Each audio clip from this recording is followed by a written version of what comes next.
Hello friends, welcomes to பத்ரன்ஸ் world. வாங்க ஒரு நெய்யப்பம் பண்ணலாம். இது வந்து கேரளாவோட ஸ்பெஷல். சைடு ஃபுல்லாக கிறிஸ்பாக இருக்கும், மிடில் வந்து நல்லா சாஃப்டாக இருக்கும். சாஃப்டான நெய்யப்பம் பண்ணலாம் வாங்க. அதுக்கு வந்து ஒரு கப்பு நான் பச்சரிசி எடுத்துருக்கிறேன். அதை வந்து ஒரு 4 மணி நேரம் ஊற வச்சுருக்கிறேன். அதை வந்து இப்போ ட்ரைன் பண்ண வச்சிடலாம் வடிகட்டி. இப்போ வந்து ஒரு சாஸ்பேன் எடுத்து அடுப்பில் வச்சுக்கலாம். அதில் வந்து 3/4 கப்பு ஜாகரி எடுத்துருக்கிறேன், வெல்லம். இந்த கப்போட ஒரு கப்பு தான் நான் வந்து அரிசி எடுத்துருக்கிறேன். அதுக்கு ஒரு 1/4 கப்பு தண்ணி எடுத்துக்கிறேன். இதை வந்து லைட்டாக மெல்ட் பண்ணி எடுத்துக்கலாம். பாகு எதுவும் வேண்டாம், காய்ச்சி எடுத்தால் மட்டும் போதும். இதுக்கு ஒரு கப்பு தான் நான் வந்து பச்சரிசி எடுத்துருக்கிறேன். அதே கப்போட அளவுக்கு தான் 3/4 கப்பு வெல்லம் எடுத்துருக்கிறேன். அதுக்கு ஒரு 1/4 கப்பு தண்ணி எடுத்துருக்கிறேன். இது வந்து கரைஞ்சிடுச்சு. வெல்லம் வந்து தண்ணியில் வந்து கரைச்சி எடுத்துட்டோம், போதும். பாகு எதுவும் தேவையில்லை. இப்போ வந்து ஒரு மிக்சி ஜாரில் அந்த ஊற வச்சுருக்கிற பச்சரிசியை போட்டுக்கலாம்.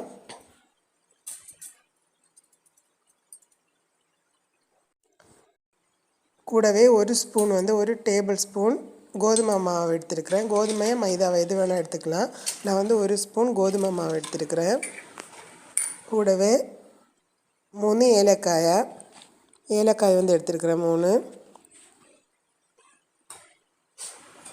ஒரு ஸ்பூன் நெய் கூட விட்டுக்கலாம். இதோட பேர் வந்து நெய்யப்பம். முன்னாடி வந்து நெய்யில் தான் பண்ணுவாங்க. இதை வந்து ஒரு ஸ்பூன் நெய்.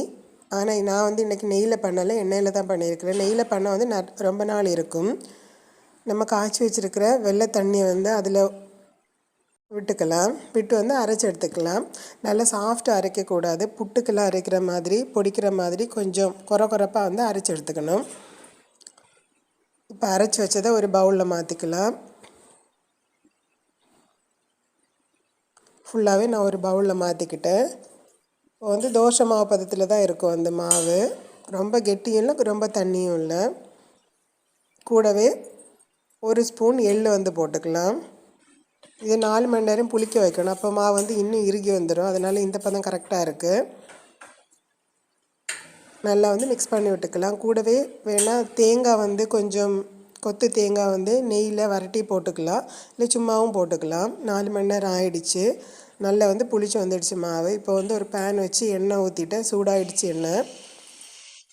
அதில் வந்து மிடில் வந்து கொஞ்சமாக ஒரு கரண்டி நிறைய மாவு வந்து கோரி விட்டுக்கலாம். நெய்யப்பம் வந்து உண்ணியப்பத்தோடு கொஞ்சம் பெருசாக இருக்கும். அந்த ஷேப்பில் வந்து ஊற்றி எடுத்துக்கலாம். அது வெந்து வரும்போது தன்னாலவே எழும்புற மேலே திருப்பி போட்டுக்கலாம். கொஞ்சம் மீடியமாக வச்சு வந்து வேக வச்சுக்கணும், சிம்மில் வச்சு. இல்லைன்னா வேகாது. உள்ள சைடு மட்டும் கிறிஸ்பாயிரும், நடுவில் வேகாது. அதனால சிம்மில் வச்சு தான் இது வேக வச்சு எடுத்துக்கணும். இப்போ வந்து வெந்துடுச்சு. இது சைடு ஃபுல்லாக கிறிஸ்பாக இருக்குது, நடுவு வந்து கொஞ்சம் சாஃப்டாக இருக்கும், பஞ்சு மாதிரி இருக்கும். இதை எடுத்து வச்சுக்கலாம்.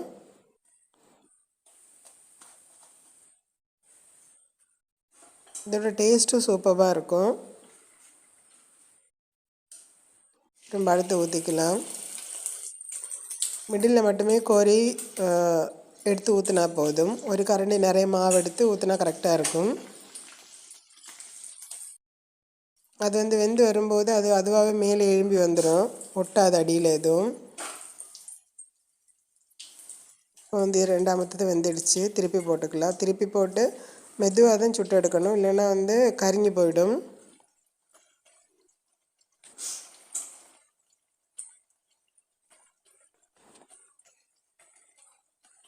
பசங்களுக்கும் கொடுக்கலாம், அவங்களுக்கும் பிடிக்கும். இது சாஃப்டாகவும் இருக்கும், கிறிஸ்பாகவும் இருக்கும். சைடு ஃபுல்லாக கிறிஸ்பாக இருக்கும், மிடில் வந்து சாஃப்டாக இருக்கும்.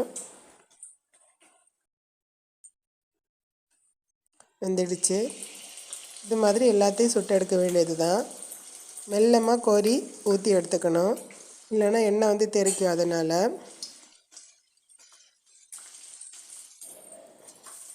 சாஃப்டான நெய்யப்பம் ரெடி ஆகிடுச்சு. அது வந்து கொஞ்சம் மேலே எழும்பி உப்பி வரும். நடுவில் சைடு கிறிஸ்பாக இருக்குது, நடுவில் வந்து கொஞ்சமாக உப்பி வந்துடும். இப்போ வந்து ரெடி ஆகிடுச்சு டேஸ்டான நெய்யப்பம். பாருங்கள், சைடு வந்து எவ்வளோ கிறிஸ்பாக இருக்குது. மிடில் பாருங்கள், நல்லா சாஃப்டாக இருக்கும். சாப்பிட்றதுக்கும் நல்லா டேஸ்ட்டாக இருக்கும். பசங்களும் விரும்பி சாப்பிடுவாங்க. கொஞ்சம் இனிப்பாக வேறு இருக்குது, அதனால் பசங்களும் விரும்பி சாப்பிடுவாங்க. பச்சரிசி தான், அதனால் எதுவும் பண்ணாது. நீங்களும் ஒரு வாட்டி ட்ரை பண்ணி பாருங்கள். மறக்காமல் சேனலை சப்ஸ்கிரைப் பண்ணுங்கள்.